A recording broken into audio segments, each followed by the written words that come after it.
here, Sweet Life of a Baker. I'm really excited to share with you my recipe carrot cake cookie. This is a phenomenal kind of cross between a cookie and a cake. It's got this really light, airy texture, but it's also a cookie, and it's really easy to eat in 1 or 2 bites. And I did a post, and I'm sharing my recipe, and I want to share it with you, and I figured, why not? Come on here and show you my recipe. So I'm going to start off, I'm going to show you a few of the items that you'll need to make these cookies. And my entire recipe and all the ingredients are also listed on my blog, AndreaMoranville.com. So if you want this full recipe, definitely go over there and get the full recipe. But I want to show you some of the equipment that you would need to make these cookies and then how I go about making them. So first you want to have a baking sheet. So this is a stainless steel baking sheet that's perfect for any home kitchen. And I have, you want a knife, and I'm going to show you what this is for in a second. You want a whisk, measuring spoons, measuring cups, a spatula, and then this is a must-have in any home kitchen that wants to make a lot of cookies. I make all of my cookies with ice cream scoops. And you can get all the different sizes, but it's really easy to make your cookies all the same size, and it's just a really, really handy thing, and it makes it so much easier. So you're gonna want a bowl with a sifter, and if you don't have a sifter, use the whisk. So not everybody has a sifter at their house, and a whisk is a really great option for that as well. KitchenAid standard mixer is my go-to for all of my baking. If you don't have one, you can absolutely use egg beaters for the first step of this recipe. But if you have a standard mixer, I highly recommend using it with the paddle attachment. The carrots that I make in these carrot cake cookies are really, really finely shredded. How do I get them that small? So I get the carrots this small with one of these food processors. If you don't have one, you can certainly use the small setting on a cheese grater. So I just wanted to show you the cheese grater, just in case you don't have a food processor.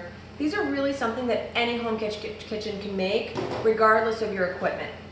So, all right, let me get to it. I'm gonna show you exactly what we have in these cookies. So let me put this aside for now. Okay, so I have here butter. Room temperature softened butter. What's a really great tip to soften up butter that you don't, maybe pull it out of the fridge and you don't have time to soften it? So this butter right here, it has, 4 surface areas, 6 surface areas, right? If you take this and you cut them into smaller pieces, it's gonna come to temperature quicker. So definitely keep that in mind. If you need to bring something to temperature quicker, you can cut it up into small pieces, and then it's gonna come to temperature much better for you. All right, I'm gonna go ahead and I'm gonna put this right into my KitchenAid mixer. And I have brown sugar. Brown sugar gives you that really great flavor that you like in carrot cake. It gives it that depth, that darkness, and that flavor. So I've got my brown sugar, and I have my regular granulated sugar. I'm gonna put those right in my KitchenAid mixer. What you wanna do next is you wanna cream the butter and the sugar together. All right, it's gonna get loud here for a second, but that's okay. You want to make sure that it's fully combined and incorporated before you go on to the next step. You want to do this step with any cookie you make, whether it's chocolate chip cookies, sugar cookies. Creaming the butter and the sugar together first is super, super important. So now you're going to see that I'm going to do this until I see no loose traces of sugar. It's getting there. All right, I just want to show you really quickly what I'm talking about. Fully combined, okay? So there's no loose pieces of sugar going around. And you're also gonna see that I am scraping down. I always scrape the bowl as I go, all right? The next step is to add an egg. All right, so now I have an egg. I'm gonna go ahead and I'm gonna put my egg right in. I'm gonna do the exact same thing until all traces of egg are gone, and then it's light and fluffy and airy. This is a really important step. Eggs can bring volume into the cookie, but it's also going to, you want to make sure that it's fully incorporated. I can't tell you, when I first started out baking, I can't tell you how many times I would take my flour and dump it in. I'd take my seasonings and dump it in. You really want to make sure that you sift first. So again, if you don't have a sifter, that's okay. But what you definitely want to do is you want to mix it all together at least. Okay, so that all of your ingredients are combined. So I have my flour here, it's all-purpose flour. I'm gonna put this right into my sifter. And then I have my seasonings. Now, I love cinnamon and nutmeg in my carrot cake and in my carrot recipes. Some people like a little bit of ginger. Feel free to add a tiny bit of ginger in as well. Some people like a little bit of clove. I like to stick to really traditional cinnamon and a dash of nutmeg. You're gonna notice if you go to my page, AndreaMoranville.com, Sweet Life of Baker, and you see I really have only 1/8 of a teaspoon of nutmeg, because nutmeg's a kind of a powerful spice, but it's gonna bring out a really, really nice flavor. Okay, I wanna show you this really quick. Why do I have a knife? First of all, everybody's got butter knives at their house, right? When you're measuring any ingredients, whether it's a cup ingredient, whether it's a measuring spoon, whether you're measuring your dry or a teaspoon, you always want to scrape across the top. I can't tell you how many times when I first started baking, again, a real great tip, I would measure and shake. What you're gonna find is that that's not really a true measure, okay? So you take your measuring, all right? Oh, dropped a little bit, that's okay. Go right across the top. That's a true teaspoon. So, handy little trick. You can use any straight edge, but a butter knife works really, really, really great for that. Okay, I'm gonna put that right in. You will also, so I'm gonna go ahead and sift this really quickly. So, I'm incorporating all of my dry ingredients into my bowl. Oh, I love cinnamon, I love that smell. Put this aside. Again, if you don't have a sifter, put everything in a bowl, take your whisk, and go like this. This is really the only thing you need the whisk for this recipe. I just wanted to show you that if you don't have a sifter, this works great. Okay? Now vanilla. Before I start adding all of my other ingredients, which, guys, look how quickly this cookie are coming together. It's literally, I mean, I've been doing a little bit of talking, but this really comes together really quickly. I'm gonna go ahead, I'm gonna scrape down again. Spatulas are great for that. You always wanna have a spatula in your home kitchen when you're making recipes. They make things so much easier. I'm gonna add 2 teaspoons of pure vanilla extract. Okay, I always make sure that I buy pure vanilla extract. You know, this one's a little bit more expensive. Just try not to use the imitation if you can. Definitely wanna try to use a real pure vanilla extract in your recipes. Okay, so I'm gonna go ahead. Typically you add vanilla extract when you add your fat. So you're gonna add your extracts in when you add your beginning into your butter and your sugar. Okay, so, all right, here we go. I'm gonna throw in my carrots, very finely shredded. Isn't it great? It's such a bright color in the springtime.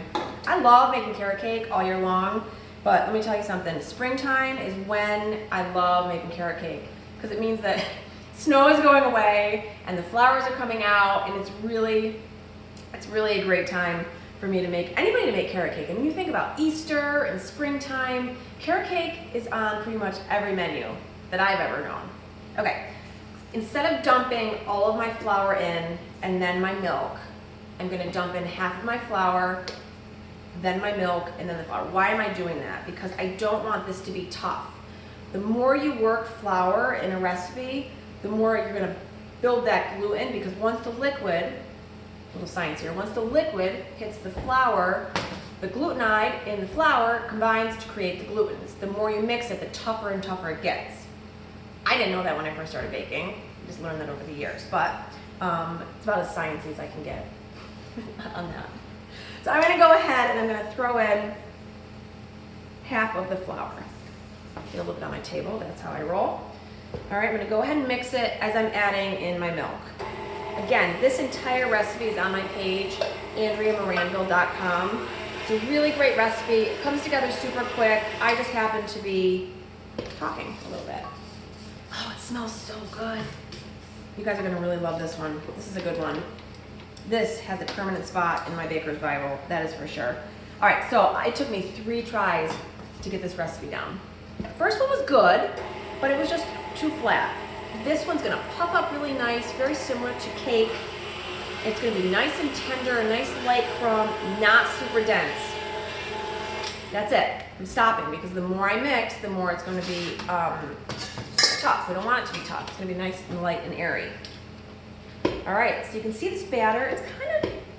It's a little bit thinner than, say, a traditional cookie, but it's a little bit thicker than a cake. It's a cake cookie. All right, baking sheets. This is a good one. All right, so my friends over at Liberty Tabletop sent me a bunch of goodies last week, and this was one of them. And I think I think I swooned a little bit. When I saw this baking sheet, it is beautiful. I'm gonna show you. Okay, so this is it. This is gorgeous. If there's anything you can have when you're baking, it's a good baking sheet. In order to protect the baking, all right, so why am I putting this on top of it? Because you want to protect the baking sheet, number one, and it helps keep from sticking. So if you don't have a Silpat, something along like this, you can definitely use parchment paper. And it helps keep your goodies from sticking to your baking sheet, but it also protects it too. Keeps extending the life of your baking sheet. So just why am I using that? Even if I love the baking sheet so much, because you want to protect it. That's why. I've used this for years. All right, so here I have my cookie dough. All right, I'm gonna go ahead and I'm gonna scoop. You're gonna see the finished product in my blog post and how beautifully they look. I'm just gonna scoop a few on here. I'm not gonna show you the final version here for sake of the video, but you can see how I'm making it and you can see how beautiful they are on my site or on my Instagram at Sweet Life of a Baker, if you wanna see some of the images as well. But the recipe itself will be on my site. All right, look at this. Now, these are gonna puff out, okay, and these are going to get nice and big. Now, if you notice I'm making, anytime you make cookies on a baking sheet, you wanna stagger them. You wanna give each of the cookies enough room to bake, and you wanna have them even. You'll notice they're probably about 2 inches apart, I would say. I mean, guys, these make a lot of really good cookies. So I have 1, 2, 3, I have 9 on this tray. Look at all the batter I have left. These are gonna give you a lot of cookies.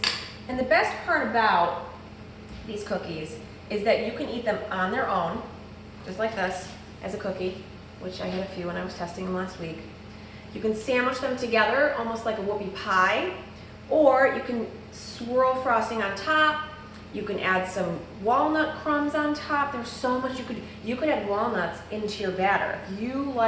If you're a walnut and carrot cake person, sometimes I do, but for the most part I keep the walnuts out. If you wanted to add ground nuts, if you wanted to add something into your batter, I'd say maybe about a half a cup to this recipe, or to sprinkle them on top. And you have a beautiful, easy to transport, bite-sized carrot cake treat that you can take to any family function or a nice afternoon treat, great with tea or coffee.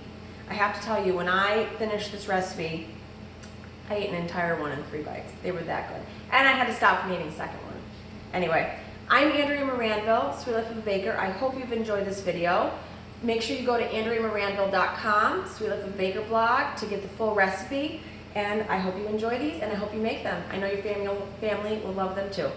Talk to you soon. Bye.